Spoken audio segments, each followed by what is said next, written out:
Be strong.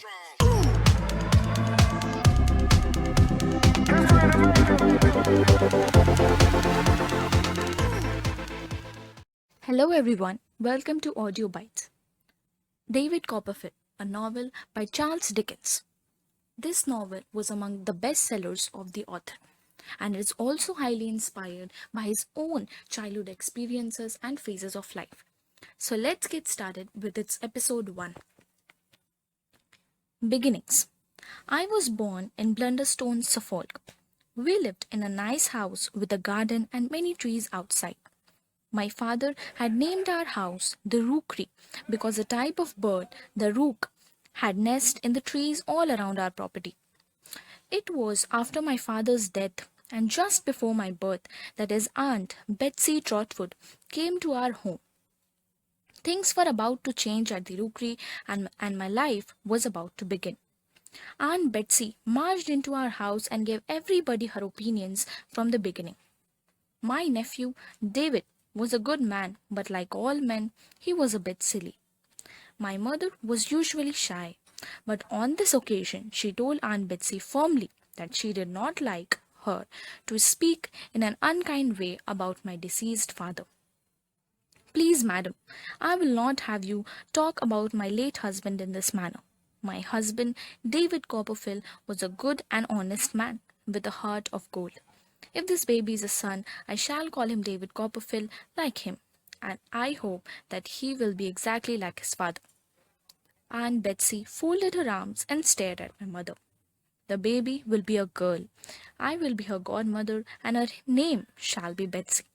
And she certainly will not make the mistakes in life that I did. Of course, Aunt Betsy was very disappointed when I was born. Her attitude towards males was a bit harsh. This was because of the problem she had had with her husband when she was married. He had treated her badly and they eventually separated.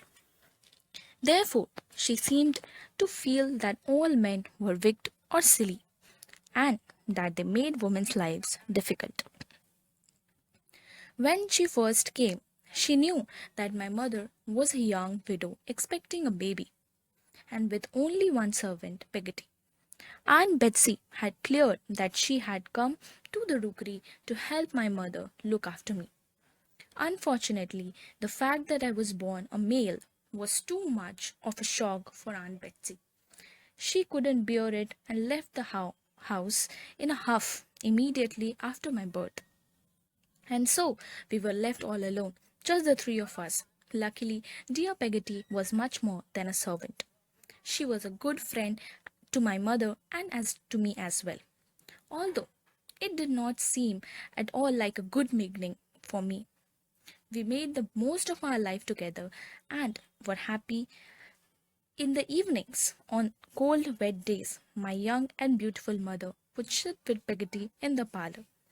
They would chat by the fire and would often sing or read to me. Then they would rock me in their arms. When I fell asleep, they would take me to the bed and kiss me warmly on my forehead.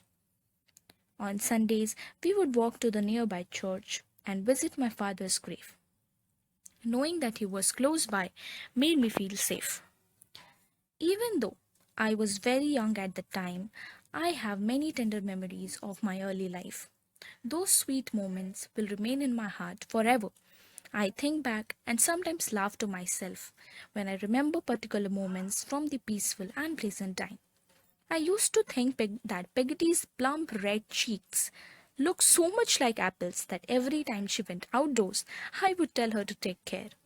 I was sure that the birds would think that her cheeks were juicy apples and peck at them. How things changed when Mr. Mudstone entered our lives. I was about 5 years old, the first time when we met. He looked down at me and said, "Give me your hand, boy. A man must have a firm handshake if he wants to get anywhere in the world." He began walking my mother home from the church. Then he would visit her at home and stay a little longer each time. He was a handsome man, tall and slim, with dark hair and a beard. Mother would dress up and curl her hair before Mr. Mudstone came to see her. She would giggle when he was at house, and sometimes her face would become red. I do admit I was jealous, but this wasn't the reason why I didn't like him. I didn't trust him because of the look he had in his eyes. They were small and dark and didn't seem kind at all. Later, I was proved to be correct. Mr. Mudstone wanted to be alone with mother. So Peggotty was told to take me away for a few weeks to visit her brother in Yarmouth. What a treat it will be, Master Davy. There's the sea, the boats, and the fishermen, and young ones to play with. I was excited because I was going somewhere new, but I would miss my mother. So, here we come to the end of the episode 1. Thank you for joining and listening to this amazing novel. Do like, share, and subscribe, and add your comments about the novel. Stay tuned for the episode 2, it will be there soon. Thank you.